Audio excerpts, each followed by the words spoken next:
white-sided dolphin. It's a rare species in facilities like this one.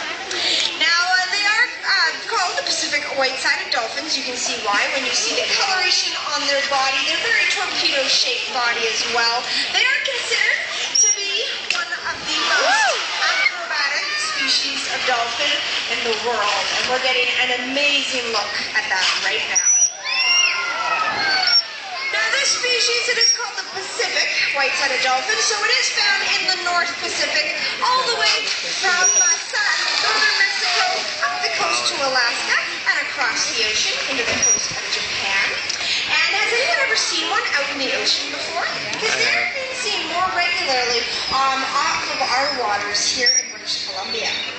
Now, like many animals, Pacific white-sided dolphins, they do face a lot of dangers. Spinnaker, Helen, and Hannah, they know these dangers firsthand. Now, as someone who works so closely with these animals, Sherry, could you tell us a little bit more about their amazing story of survival? Sure can, Leslie. All three of our dolphins are what we refer to as rescued and rehabilitated animals.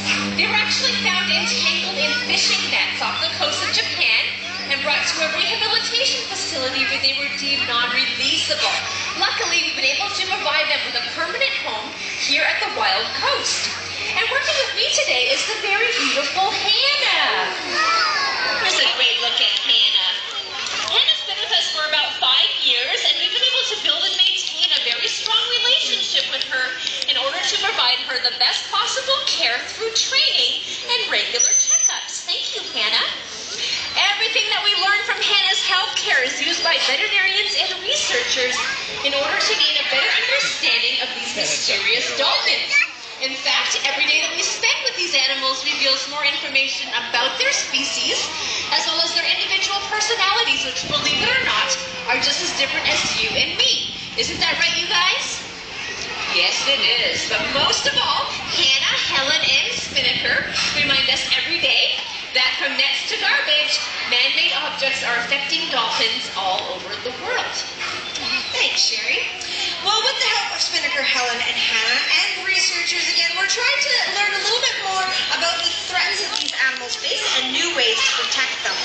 But before we can learn more about them, we need to review what we already know.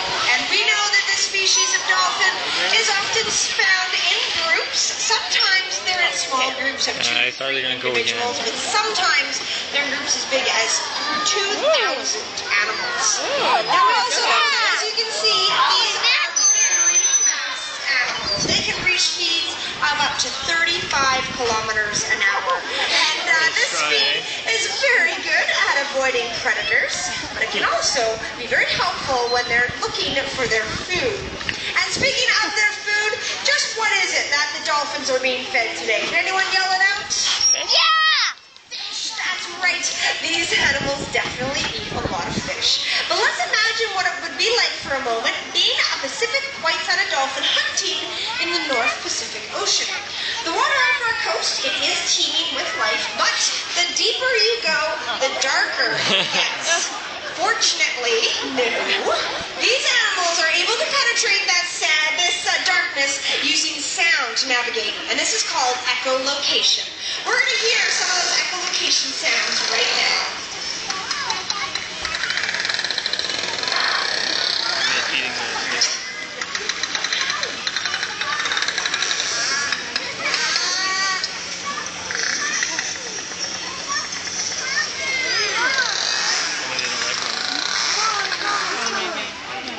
Well, there we heard some amazing echolocation sounds made by dolphins, and they make those sounds, they travel through the water and bounce off objects, and they listen to those echoes, giving them a better understanding of their surroundings.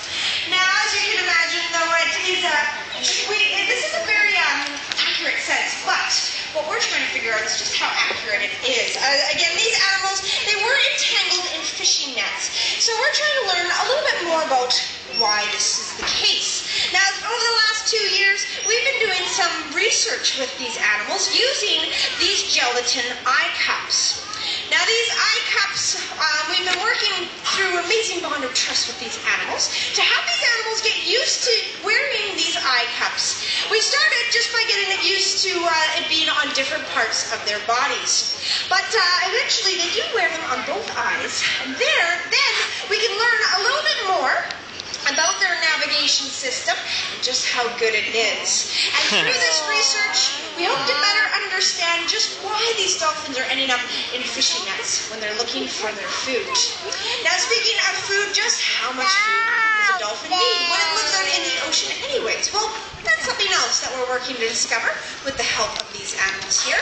And Sherry, I'm going to pass things off to you to tell us a little bit more about that research. All right, well, we certainly know that Pacific white-sided dolphins are incredibly energetic. Acrobatic, as those underwater can see from these amazing aerial displays. We also know that all of this energy comes from the fish that they eat. So by teaming up with the University of British Columbia, we're trying to figure out exactly how much food these animals need to survive and how this could impact the fish populations off of our coast. To answer these questions, we're actually training our dolphins to assist us in determining their metabolic rates. We are incredibly lucky to be able to work so closely with Spinnaker, Helen, and Hannah because they give us a unique opportunity to do research that just wouldn't be possible with dolphins out in the ocean. Back to you, Leslie. Thanks, Sherry. If you'd like to learn a little bit more about this research, feel free to join us downstairs in our underwater dolphin gallery at 2:45 for our dolphin research talk. Well, as we've just learned, sound is very important for these animals to help them to navigate, but sound is also very important because these are very social animals, and they do use sounds to help them to communicate as well. They are very social. They have been seen socializing off the North Pacific coast this summer. And this is a very vocal species of dolphin. They do make a wide variety of calls. We're going to hear some of those calls right now.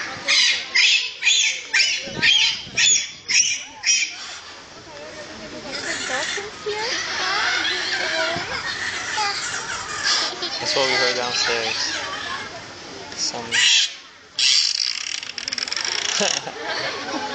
Those were some pretty funny sounds. Shall we give them another round of applause? That was pretty entertaining. Well, this is not the only form of communication that these animals can use, though. Dolphins can also communicate using touch and even acrobatics. The behavior that we just saw is something called a breach. Researchers believe that breaches could be used as a signal to communicate to other animals because it does make quite a loud noise. Now they can make noises with other parts of their bodies as well. They can use their tails also to slap at the water. This could also be used to help them to find it, to stun their prey. Now speaking of noise out there in the ocean, can anyone yell out a man-made object that creates a lot of noise? Boats are definitely a big source of noise pollution, and Pacific white-sided dolphins, they are often seen in the company of boats. Sometimes they're even bow riding like we're seeing Spinnaker do right now. Now, how noise pollution affects Pacific white-sided dolphins and their prey is another mystery that we're working to discover with the help of these animals.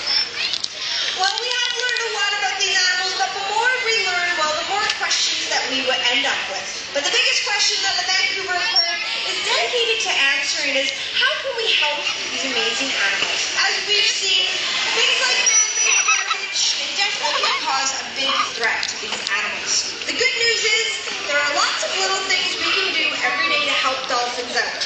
It's as easy as just being more careful with our garbage and making sure it always ends up in the garbage when we recycle. But is that the only thing that we can do?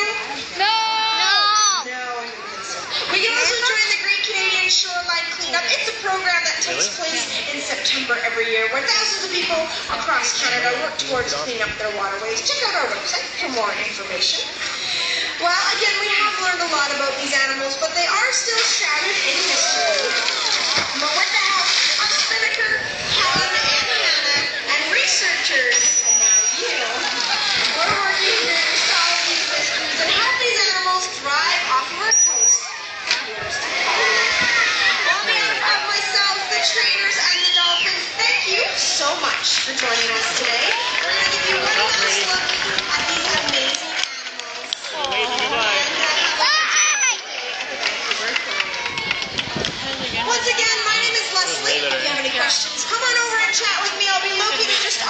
side on this ramp here. Otherwise, again, if you want to learn a little bit more about our dolphin research, come on downstairs to our underwater dolphin gallery at 2:45 for our dolphin research talk. Okay, bud. Look at that. Isn't that great here?